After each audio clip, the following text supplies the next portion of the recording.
अमेरिकी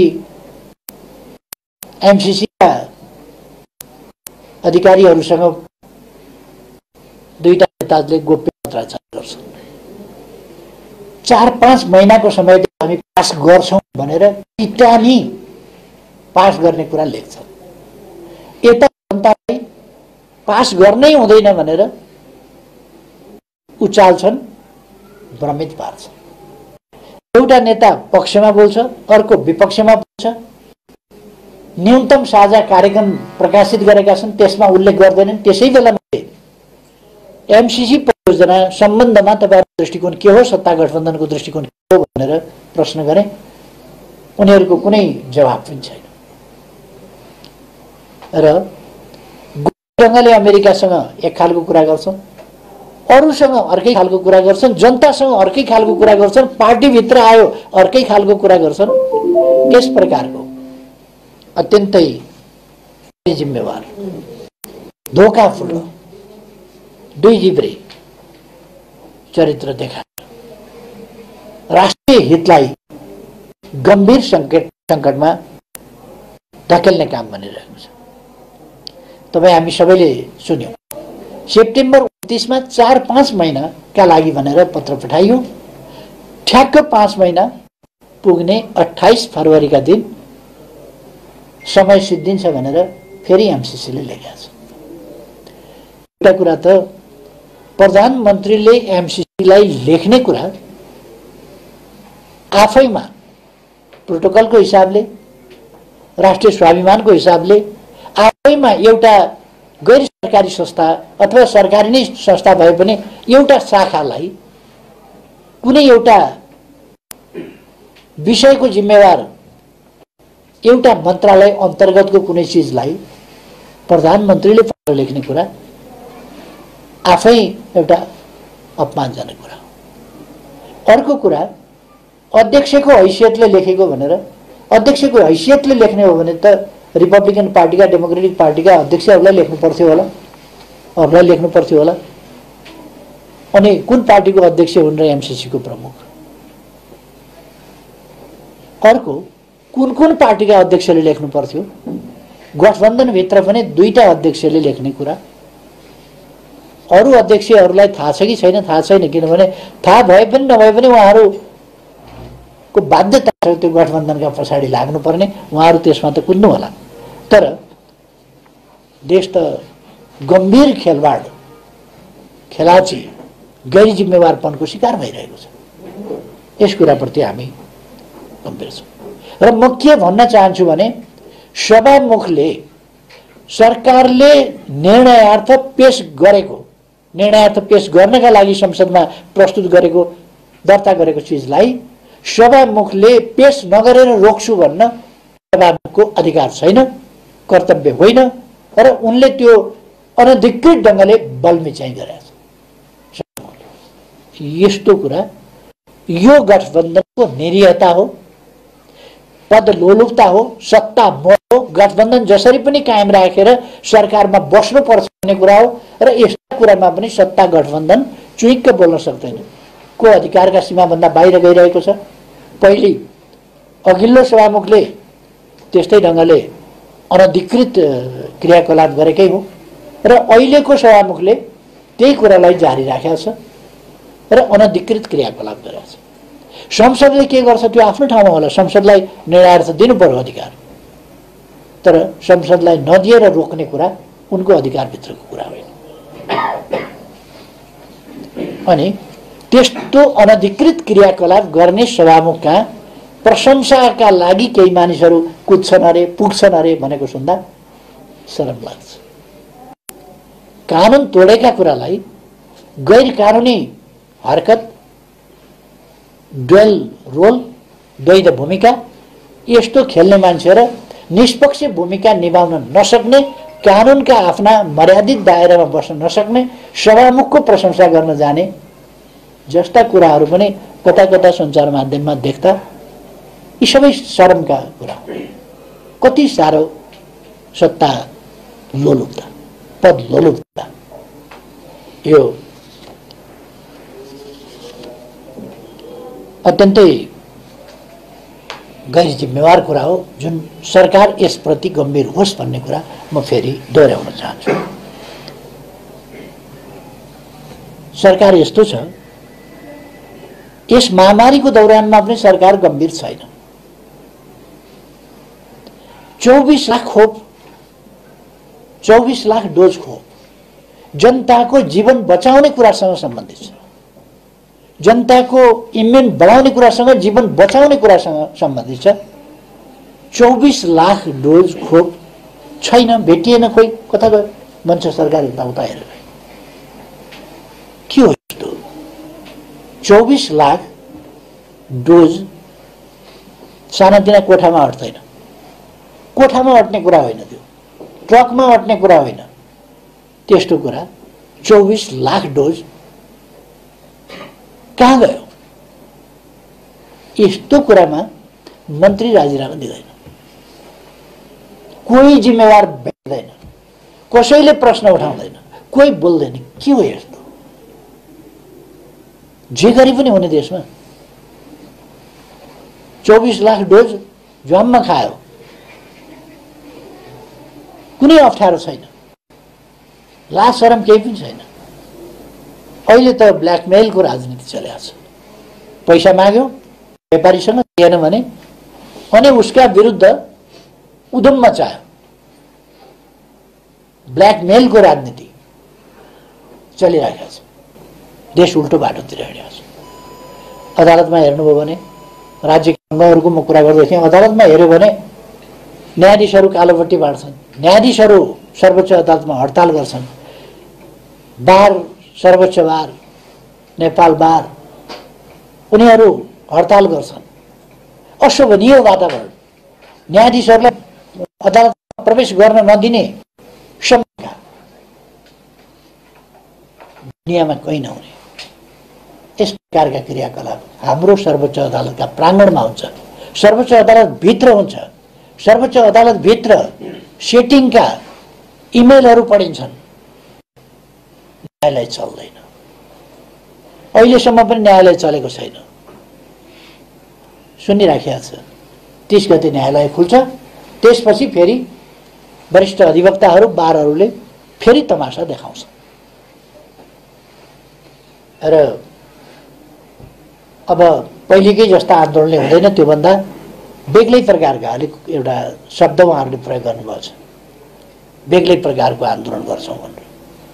यस ढङ्गले राज्यका सबै अङ्गहरूलाई छेदविच्छेद बनाएको छ र स्थानीय तहको निर्वाचन नगरेर तिनलाई त समाप्तै पारिदिने षड्यन्त्र थियो सरकारको, जसलाई हामीले असफल बनाएका छौँ। फेरि पनि यसमाथि, यो उपलब्धिमाथि हमला हुन सक्छ, त्यसप्रति हामी सजग रहन जरुरी छ। अहिले गठबन्धन सरकारले अनेक षड्यन्त्र गर्दा पनि जनदबाव स्थानीय तहको निर्वाचनको पक्षमा, संविधान कार्यान्वयनको पक्षमा पर्यो।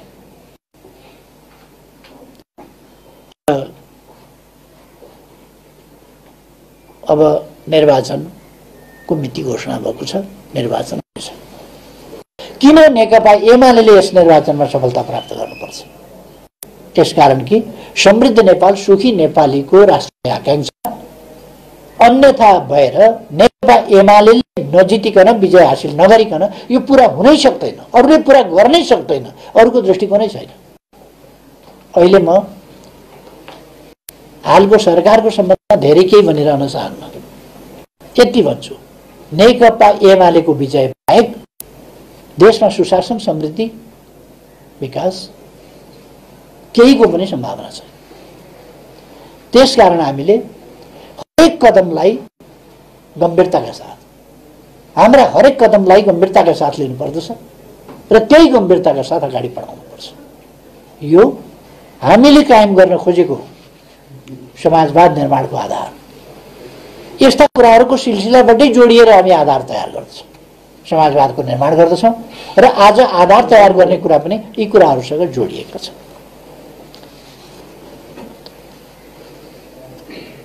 हामीलाई स्थानीय तहको निर्वाचनमा कोही मान्छेलाई वडा अध्यक्ष बनाउन, वडा सदस्य बनाउन अथवा कसैलाई मेयर बनाउन, उपमेयर बनाउन भन्ने बुझ्नु, समन्वयको प्रमुख बनाउन भन्ने बुझ्नु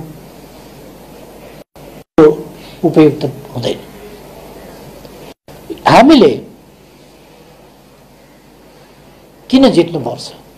मैले अघि व्याख्या गरेँ, लोकतन्त्रको सुदृढीकरणका लागि, संविधानको कार्यान्वयनका लागि र देशलाई अग्रगमनको बाटोमा अगाडि बढाउनका लागि नेकपा एमाले जित्नुपर्छ। एमाले जित्नै पर्छ भनेको यो नेकपा एमाले को कुनै शानका लागि, मानका लागि पनि होइन, देशका लागि।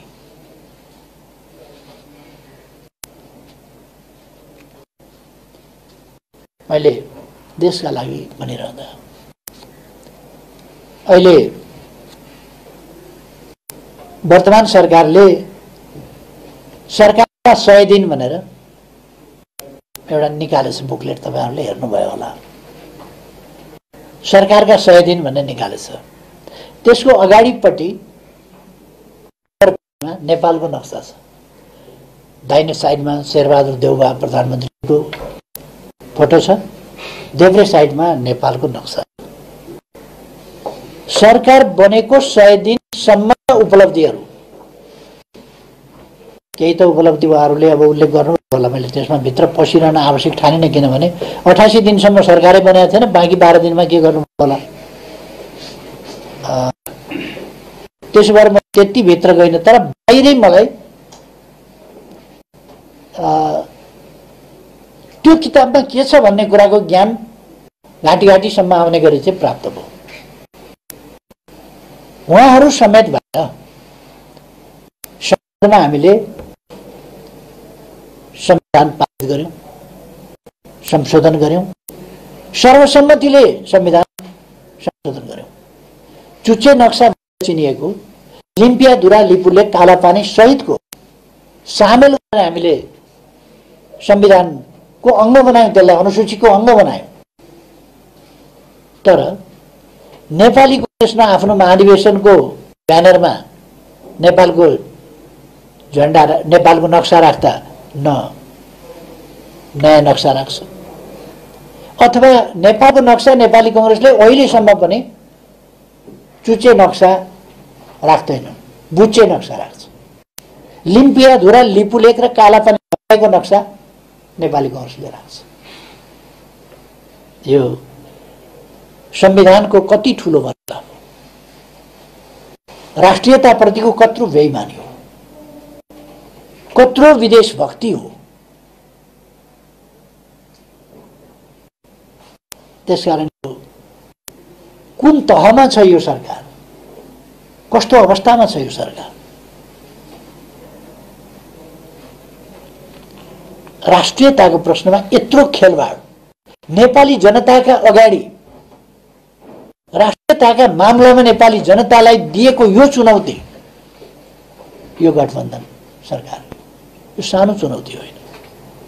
संविधानको यो बर्खिलाफ, देशको भौगोलिक अखण्डताको यत्रो विरोध, यो असाधारण कुरा।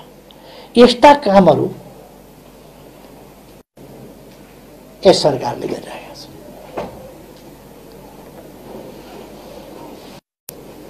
त्यसकारण किन हामीले जित्नुपर्छ? फेरि धेरै कारणहरू जोडिरहनुपर्छ जस्तो लाग्दैन। हामीले जित्नु पर्नका कारणहरू के हुन्?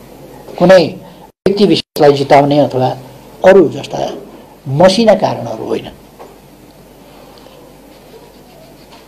अर्को कुरा म के स्पष्ट गर्न चाहन्छु हाम्रो सबै साथीहरूलाई भने, हामी कसैले पनि यस्तो आशंका नगरे हुन्छ पार्टी सफलतामा पुग्यो, अब यसलाई कसरी सिद्ध्याउने भनेर पार्टी फुटाउने तत्त्वहरू, पार्टी फुटाउने नेतृत्व गर्ने, पार्टी फुटाउने, सरकार गिराउने, जाल जेल कपटपूर्ण ढंगले 12 बजे रातिसम्म संसद चलेको छ, बिहानै संसद 12 बजे राति रोकेर बिहानै अध्यादेश ल्याएर पार्टी फुटाउने। साउन 25 गते हामीले निष्कासन गरेका मान्छेहरू भदौ 10 गतेसम्म सूचना जारी गरेर ती मान्छे कायमै राखेर जुन ढङ्गले हाम्रो पार्टी षड्यन्त्रपूर्ण ढङ्गले फुटाइयो, त्यस प्रकारका षड्यन्त्रमा उफ्रिएर लागेका पार्टी विरोधी, आन्दोलन विरोधी, वामपन्थ विरोधी, लोकतन्त्र विरोधी, देश विरोधी त्यस्ता तत्त्वहरूसँग हाम्रो कुनै चुनावी तालमेल हुन्छ कि, भोलि गएर पार्टी एकीकरण एकता हुन्छ कि, यस्ता खालका भ्रमहरू नराखे हुन्छ। त्यस्ता तत्त्वहरूलाई मैले पहिले पनि भनेको छु, नो इन्ट्री। पार्टीमा त्यस्ता तत्त्वहरूलाई इन्ट्री छैन। त्यस्ताहरूसँग हामी कुनै चुनावी तालमेल पनि गर्दैनौँ। अर्को म स्पष्ट पार्न चाहन्छु, सामान्यतः हामीहरू निर्वाचन एक्लै लड्छौँ। हामी आफूप्रति जनताको विश्वास छ भन्ने कुरामा ढुक्क छौँ।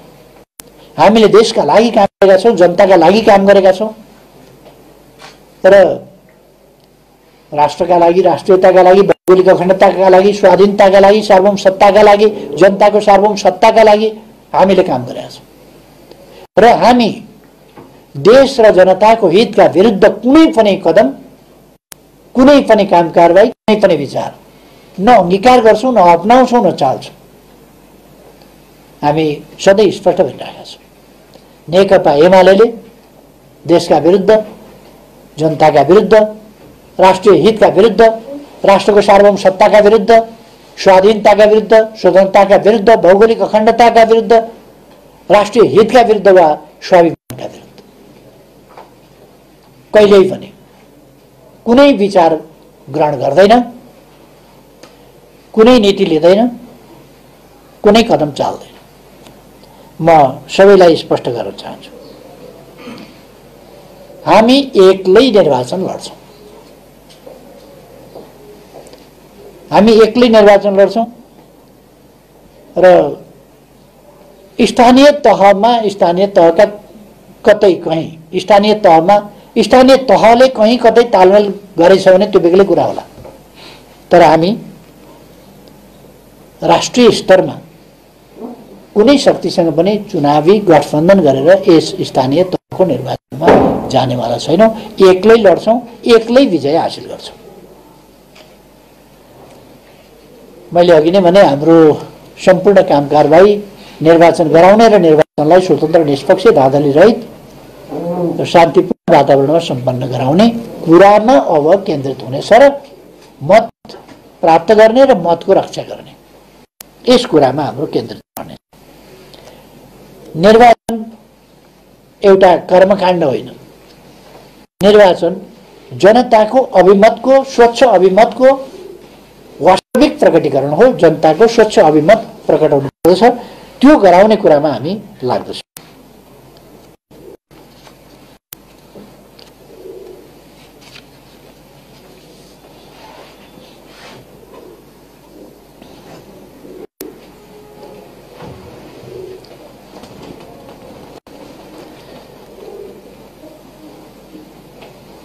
थोरै केही राष्ट्रिय राजनीतिको सन्दर्भमा पनि दुई चार शब्द भनौँ।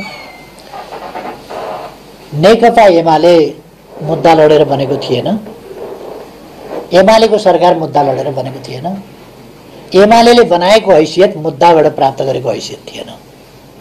यो जनताको पवित्र अभिमतबाट बनेको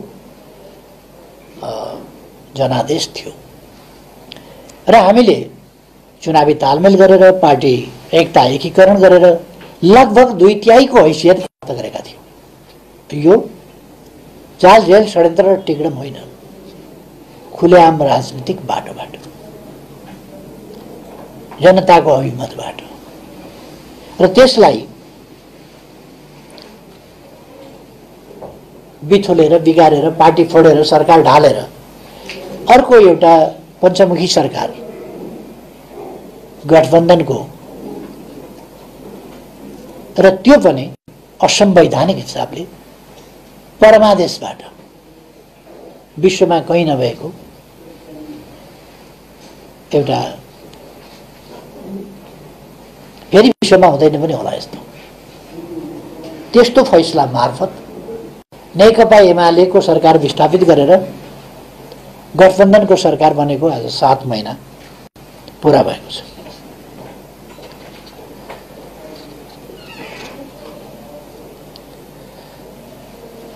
र यी 7 महिनामा देशले नराम्रा कुरा बाहेक केही देख्न परेन, भोग्न परेन।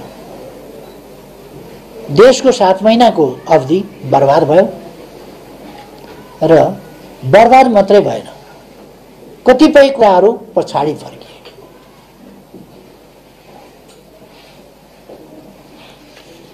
राज्यका अङ्गहरू, व्यवस्थापिका संसद चलेको छैन, व्यवस्थापिका संसद चलेको छैन र त्यो सर्दै सर्दै अथवा निकम्मा ढङ्गले विरोधका बीचमा अलोकतान्त्रिक पेलाइका साथ, तानाशाही अधिनायकवादी पेलाइका साथ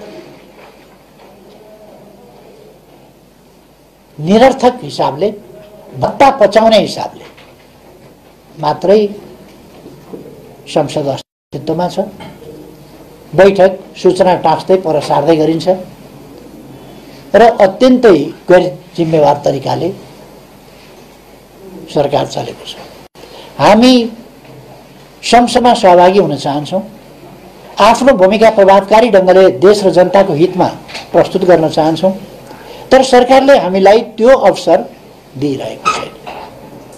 हामी सरकारलाई आग्रह गरिरहेका छौँ, हामीलाई संसदका बैठकहरूमा सहज ढङ्गले सहभागी हुने र आफ्नो सकारात्मक भूमिका, महत्त्वपूर्ण भूमिका प्रतिपक्षको हिसाबले सक्रियतापूर्वक पुरा गर्ने अवसर उपलब्ध गराउनुहोस् भनेर। हाम्रो पार्टीका विरुद्ध सभामुख पार्टी फोड्ने षड्यन्त्रमा सहभागी हुन्छन्, आफ्नो कर्तव्य पालना गर्दैनन्, कर्तव्यबाट च्युत हुन्छन्, प्रतिपक्षका विरुद्धको मोर्चाबन्दीमा सामेल हुन्छन् र हाम्रा विरुद्ध मुद्दा लड्न अदालतमा पनि पुग्छन्, अदालतको ढोका पनि ढकढक्याउन पुग्छन्। आफूले त संविधान कानुनका मर्यादा र आफ्नो पदीय मर्यादा गरिमा कसैको ख्याल नराखेर त्यसरी चल्छ। यस्तो अवस्थामा संसद निरर्थक भइरहेको छ र संसदको बहुमूल्य समय खेर गएको छ। निर्वाचन हुन नदिने, संसद नचलाउने, संसद चल्न वातावरण अनुकूल नबनाउने, नयाँ निर्वाचन गर्न नदिने, संसदलाई निष्प्रभावी बनाएर राखिरहने र भेन्टिलेटरमा लगेर राखिदिने। कोमामा संसद भेन्टिलेटरमा छ, जिउँदै छैन भनौँ भने जिउँदैछ। अर्को ताजा जनादेश लिनु प्रतिगमन हुन्छ भन्ने गठबन्धनकारीहरूको कुरा छ र अग्रगमनकारी संसदलाई निरर्थक बनाएर, निष्प्रभावी बनाएर उहाँहरूले राख्नु भएको छ। अघिल्लो सरकारले गरेका कामहरूको ईर्ष्या गर्दै उहाँहरूको सारा समय बितेको छ र अरू बेठिक कामहरू गर्दै उहाँहरूको समय बितेको छ। त्यसकारण म सरकारलाई भन्न चाहन्छु, तपाईहरू अहिलेको अर्थतन्त्रको स्थिति के छ? अहिले हिजो सरकारमा पुग्दा श्वेतपत्र जारी गर्ने भनेको अहिले हामी त्यति बेला अर्थतन्त्र कहाँनिर छ, अघिल्लो सरकारले कहाँ पुर्याएको छ र आगामी दिनमा हामी कसरी अगाडि बढ्छौँ हेरौँ, एउटा आधार यो हो भनेर उहाँहरूले पेश गर्नुभएको थियो। बिल्कुल नयाँ आर्थिक वर्षको प्रारम्भमा उहाँहरूले सुरु गर्नुभएको थियो सरकार सञ्चालन। पुरानो आर्थिक वर्ष समाप्त भएको थियो, नयाँ आर्थिक वर्षको प्रारम्भसँगै उहाँहरूले सुरु गर्नुभएको थियो र धाकका साथ उहाँहरूले श्वेतपत्र जारी गर्नुभएको थियो अथवा प्रतिस्थापन विधेयक ल्याएर नयाँ बजेट भनेर उद्यम मचाउनु भएको थियो। त्यो बजेटको हालत के छ, विकास निर्माणको हालत के छ, अर्थतन्त्रको अवस्था के छ, वैदेशिक सहायताको अवस्था के छ, सब्सिडीको अवस्था के छ अथवा आयात निर्यातको अवस्था के छ, कति प्रगति कस्तो कस्तो छ भन्ने कुरा श्वेतपत्र अहिलेको मितिमा अथवा 6 महिनाको प्रगति, 7 महिनाको प्रगति के देखाउन सक्नुहुन्छ त्यो देखाएर आजको अर्थतन्त्रको श्वेतपत्र जारी गर्नुहोस् त। सरकार त्यो सक्दैन अथवा सरकार पङ्गु छ। तर म सरकारलाई आग्रह गर्न चाहन्छु, भन्न चाहन्छु र यो आग्रह मात्रै होइन, कडाइका साथ भन्न चाहन्छु, नेपाली जनताले जान्न पाउनुपर्छ अहिले अर्थतन्त्रको अवस्था के छ, त्यो जान्न पाउनुपर्छ। के छ अर्थतन्त्रको? लिपापोती लटपट कुरा गरेर हुँदैन, देश डुब्दैछ। यस्तो अवस्थामा नेपाली जनतालाई जानकारी गराउनुपर्छ। र हामीलाई थाहा छ महँगी बढ्या छ, मुद्रास्फीति 6 वर्ष यताकै सबभन्दा डरलाग्दो स्थितिमा छ, उच्च छ। सरकार गठन भएको 6 महिनामै व्यापार घाटा 55% बढेर 6 महिनामा व्यापार घाटा 55% बढेको भनेपछि हामी सबैले बुझ्न सक्छौं के छ अवस्था। 55% बढेर 8 खर्ब भन्दा बढी पुगेको छ। विदेशी मुद्राको सञ्चिति निरन्तर घट्दै गएर 6.5 महिनाको आयात तान्न नसक्ने स्थितिमा पुगिसकेको छ। यो स्थिति भनेको विगत 1 दशककै न्यूनतम बिन्दु त्यहाँ पुगेको छ। यो 6 महिनामा विप्रेषणमा झन्डै 7% कमी आएको छ। अनधिकृत आर्थिक गतिविधि विस्तार र हुन्डी लगायतका कारोबार बढेका छन्। सुन तस्करी फेरि फस्टाएको छ। सुपारी, मरिच, केराउ, छोकडा लगायतका वस्तुहरूको आयात शङ्कात्मक ढङ्गले तिनलाई इजाजत दिएको छ। आर्थिक सुशासनको नेतृत्व गर्नुपर्ने अर्थ मन्त्रालय आफै पोलिसी सेटिङ मार्फत आर्थिक अपचलनमा संलग्न भएका आरोपहरू चारैतिरबाट लागेका छन्। सरकार चुप छ, मन्त्रालय चुप छ, मन्त्री चुप छ। वर्तमान सरकार गठन भएको पहिलो 5 महिनामा चालु खाता घाटा गत वर्षको यही अवधिको गत वर्ष 23 अरब थियो, त्यसको तुलनामा अहिले 3 खर्ब 69 करोड पुगेको छ। बैंकहरूमा तरलताको अभावले व्यवसायको गतिशीलता र विस्तारमा गम्भीर नकारात्मक प्रभाव परेको छ। 7% आर्थिक वृद्धि हासिल गर्ने र प्रत्येक महिना 10% का दरले पुँजीगत खर्च गर्ने सरकारको दाबी थियो सरकार गठनका बेला। त्यो बिल्कुल खोक्रो, निराधार र बकवास साबित भएको छ। 6 महिनामा जम्मा 13.44% मात्रै पुँजीगत खर्च भएको छ। गठबन्धन टिकाउनका लागि सङ्घमा अनावश्यक संरचना निर्माण गरिएका छन् र प्रदेशमा जथाभावी मन्त्रालय, कतै 18वटा मन्त्रालय, कतै 14वटा मन्त्रालय, उल्फाको धन फुफुको श्राद्ध भन्ने नेपाली जस्तो के पायो लुट मार चलेको छ। अर्थतन्त्र कुन अवस्थामा छ र क्रियाकलाप कता जाँदैछ, यो अत्यन्तै भयावह छ। म नेपाली जनतालाई सजग गर्न चाहन्छु र यसमा बुद्धिजीवीहरू, अर्थविदहरू सबैलाई कमसेकम यसमा राजनीतिक आग्रह होइन, देशप्रतिको चिन्ता त गरौँ, देशको अर्थतन्त्रप्रतिको चिन्ता त गरौँ। म यतापट्टि सबैलाई आग्रह पनि गर्न चाहन्छु।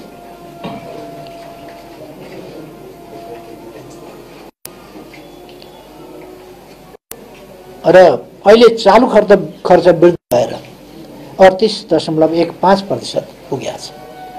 यो असाधारण नकारात्मक दिशातर्फको यात्रा हो। त्यसकारण यो अवधि समय खेर गएको मात्रै होइन, 7 महिनाको समय खेर गयो भन्ने मात्रै होइन। समय खेर मात्रै गएको भए पनि हामी फेरि समेट्न सक्थ्यौँ होला, तर नकारात्मक दिशातर्फ देश गएको छ, अर्थतन्त्र गएको छ। सरकारले विकास साझेदारको विश्वास समेत पनि गुमाउँदै गएको छ। आर्थिक वर्षको पहिलो 6 महिनासम्म विदेशी अनुदान एक ढङ्गले भन्ने नै शून्य प्राय छ। आगामी 3 वर्षभित्र देशका सबै स्थानीय तहका केन्द्रलाई प्रदेशका राजधानीसँग जोड्ने, कालोपत्र सडकले जोड्ने हाम्रो योजना जुन थियो त्यसलाई प्रभावित गर्ने गरी बजेट कटौती गरेको छ। विकासका पूर्वाधारहरू कमजोर बनाइएको छ। 100औं सडक आयोजनाहरू रद्द गरिएको छ। मेलम्ची परियोजनालाई सञ्चालन गर्नका लागि सरकार पुरै उदासीन देखिएको छ। दयनीय व्यक्तिगत खर्च, लगानीमा न्यूनता, बढ्दो बेरोजगारी र विकास खर्चमा कटौतीले नेपाललाई अल्पविकसित अवस्थाबाट स्तरोन्नति गर्ने हाम्रो जुन अभियान थियो त्यसमा नकारात्मक असर पार्न थालेको छ। जुन उत्साह थियो अर्थतन्त्रमा त्यो विश्व ब्याङ्कले नेपाललाई दक्षिण एसियाको उदाउँदो तारा भनेको थियो, उदाउँदो अर्थतन्त्र भनेको थियो। हामीलाई एडिबीले अरूले प्रशंसा गरेका थिए, युनेस्कोले प्रशंसा गरेका थियो, विश्व स्वास्थ्य संगठनले प्रशंसा गरेका थियो। आज कहाँ गए? 6 महिना 7 महिना बित्न पाउँदा नपाउँदा कहाँ गए ती दिन? कता गयो त्यो स्वर्णिम युग? कता हराए ती आशाका किरणहरू? कता हरायो त्यो विश्वासको वातावरण? आज भयावह निराशातर्फ, एक ढङ्गले भन्ने हो भने आर्थिक राजनीतिक हिसाबले ब्ल्याक होलतर्फ देशलाई यो सरकारले धकेलिरहेको छ।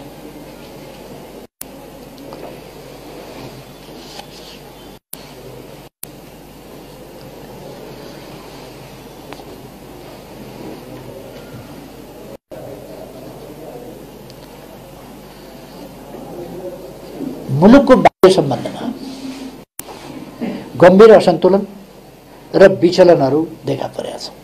मैले अघि नै पनि यसमा अलिकति भनिसकेँ। विदेशीहरूका लागि कम्फर्टेबल बन्ने वचनबद्धता सहित गठन भएको गठबन्धन सरकार नेपालको राष्ट्रिय हितमाथि निरन्तर आज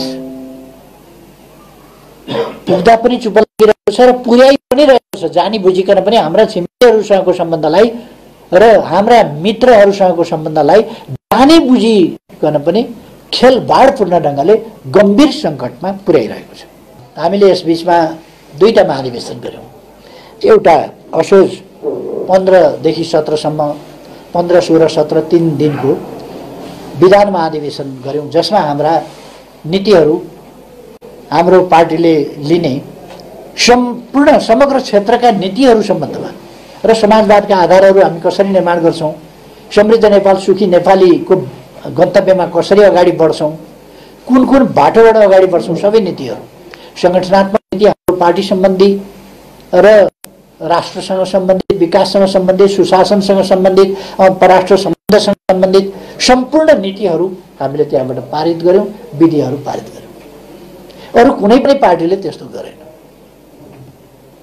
नेपाली कङ्ग्रेसको त झन् सुरु आयो, भोट खसायो, नेता अब दल बल आदि इत्यादि के कसो गर्नुभयो, हामीले नेता छान्नुभयो, जानुभयो। नेता छान्ने बाहेक महाधिवेशनको केही पनि भएन, अथवा महाधिवेशन नेता छान्ने र कर्मकाण्ड पुर्याउने कर्मकाण्डी मात्रै भयो। कति बुद्धिजीवीहरूले भनेको सुने मैले, नेकपा एमाले त नीतिको बारेमा त चर्चै गरेन, नीति हुँदै भएन, नेपाली कङ्ग्रेसको नीतिको बारेमा चर्चा भएन, त्यो उल्लेख छैन, चर्चा गर्दैनन् बुद्धिजीवीहरू। नेकपा एमाले त्यत्रा पुस्तकहरू नै निकालेको छ 3 दिन तिनै विषयमा।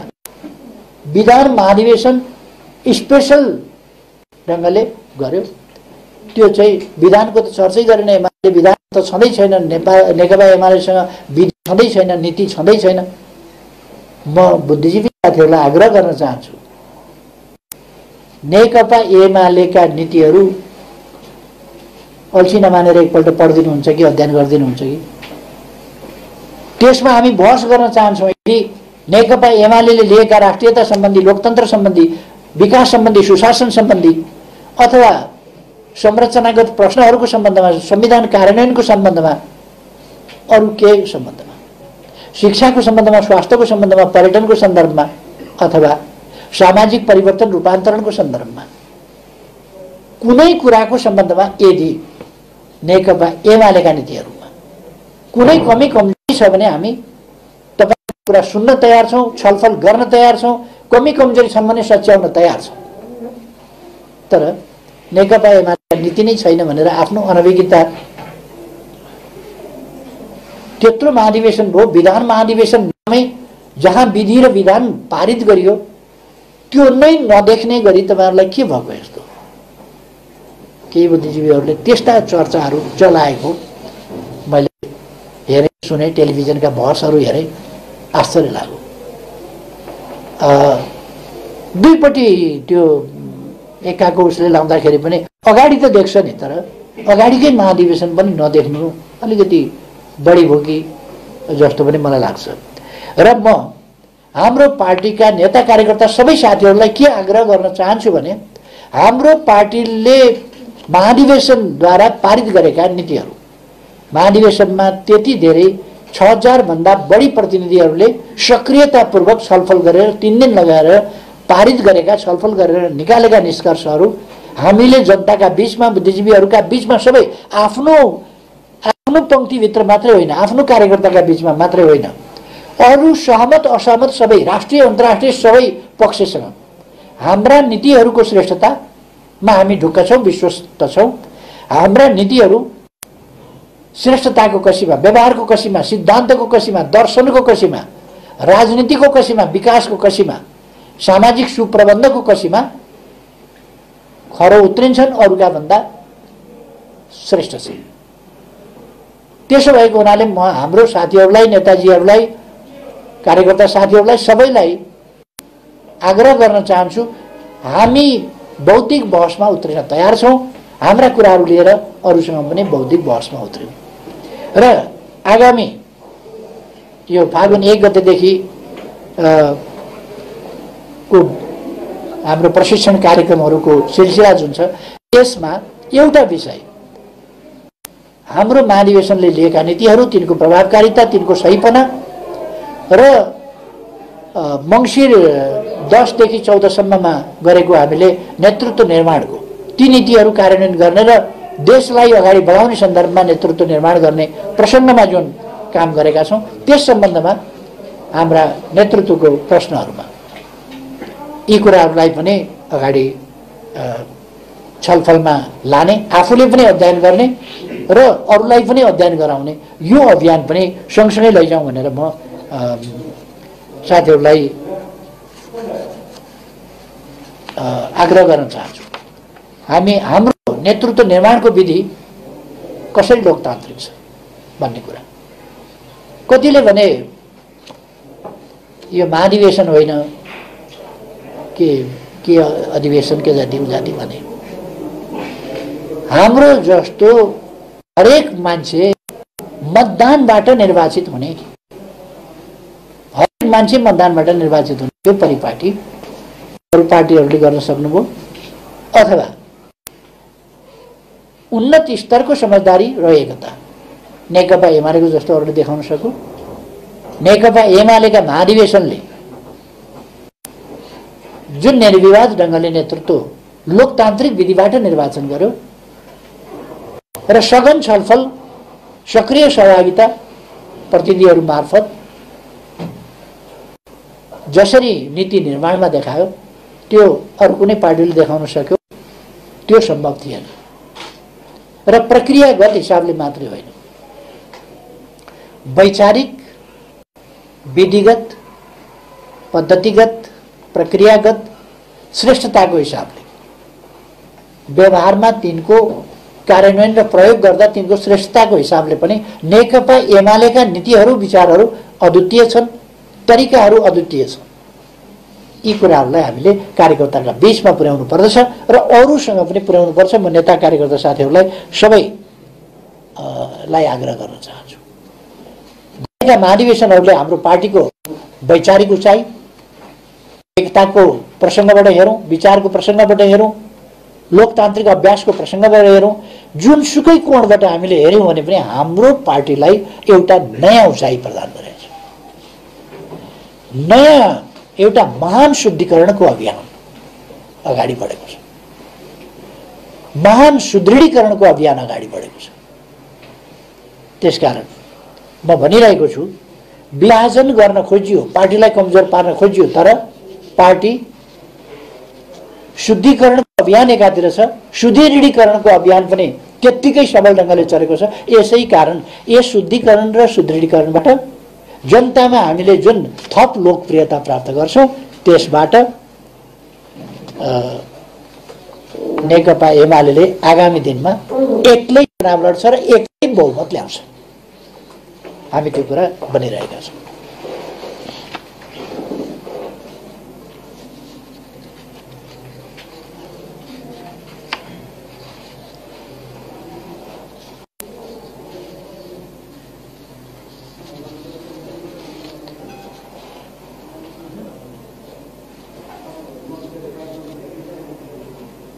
हाम्रो पार्टीले गरेका अरू थुप्रै कामहरू, छलफलका कुराहरू आदि र यस सम्बन्धमा प्रशिक्षण कार्यक्रमहरूले सफलतापूर्वक अगाडि बढाउने कुरामा म विश्वस्त छँदैछु।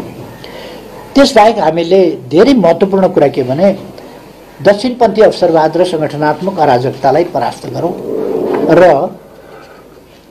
जनताको बहुदलीय जनवादको मार्गदर्शनमा समाजवादका आधार निर्माण गरौँ भन्ने हामीले मूल वैचारिक सांगठनिक विकास निर्माण सम्बन्धी हाम्रो पार्टीले लिएका लिनुपर्ने बाटोको दिशानिर्देश सबै कुरा यस नाराभित्र छ। समाजवादका आधार निर्माण गर्ने कुरा, त्यसका निम्ति कस्तो विचार र कस्तो सङ्गठन, यी कुराहरू पनि हामीले राखेका छौँ। र यसलाई लिएर यसको अर्थ के भने हिजो पार्टीमा के कुराहरू देखिए, पार्टीका नाउँमा चुनाव लड्ने, पार्टीको भर्याङ चढेर संसदमा पुग्ने र संसदमा पुगिसकेपछि जनताको अभिमतको चरम अनादर गर्दै जनताका हितहरूप्रति, राष्ट्रका हितहरूप्रति गम्भीर खेलवाड र प्रहार गर्दै आफ्नै पार्टी फुटाउन, आफ्नै सरकार ढाल्न, आफ्नो सरकार बच्छ भोट हाल्दा भनेर लुसुक्क पछाडिको ढोकाबाट भागेर बजारतिर भाग्न, अर्को पार्टीको सरकार बनाउनका लागि दिशाहीन त्यस्तो सरकार बनाउनका लागि पछाडिको ढोकाबाट लुसुक्क गएर भोट हाल्न, यस्ता खालका चरित्रहरू जुन आफ्नो पार्टी फुटाउने, आफ्नो सरकार ढाल्ने, अर्कोलाई अनि लगेर रुखमा भुटाल्ने,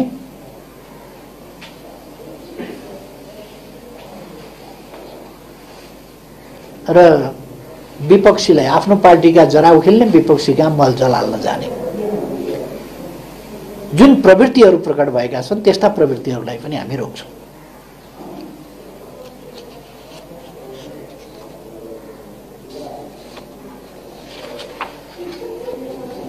त्यस्ता प्रवृत्तिहरू, त्यस प्रकारको दक्षिणपन्थी अवसरवाद र पार्टी आन्दोलन लोकतन्त्र विरोधी देश विरुद्धको जुन अपराधिक क्रियाकलाप छ,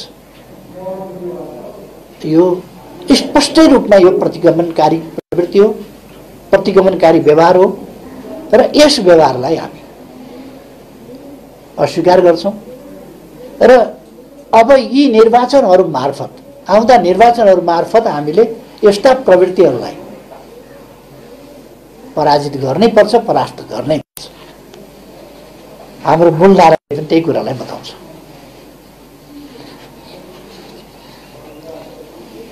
सङ्गठनात्मक अराजकता पार्टी निर्माणको सन्दर्भमा अर्को एउटा बाधा बनेको छ। पार्टीभित्र व्यक्तिगत स्वार्थ, आफ्नो संकीर्ण स्वार्थ, आफ्ना कुण्ठा, आफ्ना आग्रह, यिनीहरूलाई केन्द्रभागमा राखेर खिचोला गरिरहने, नेतृत्वलाई घेराबन्दी र असफल पार्न प्रयास गरिरहने र सामान्य मत भिन्नतालाई शत्रुतापूर्ण व्यवहार गर्ने, आफ्नो निजी संकीर्ण महत्त्वाकांक्षा, क्षणिक महत्त्वाकांक्षा पूरा नभए अत्यन्तै अधैर्यताका साथ पार्टीलाई धम्की दिने, घुर्की लाउने र पार्टी छोड्ने जस्ता खालका त्यस प्रकारका क्रियाकलापहरू, विचारहरू, अभिव्यक्तिहरू र कोही देखा परेका व्यवहारहरू, त्यस्ता प्रवृत्तिहरूलाई परास्त गरेर, त्यस्ता विचार प्रवृत्तिहरूलाई पराजित गरेर मात्रै हामी वास्तवमा सही पार्टी निर्माण गर्छौँ।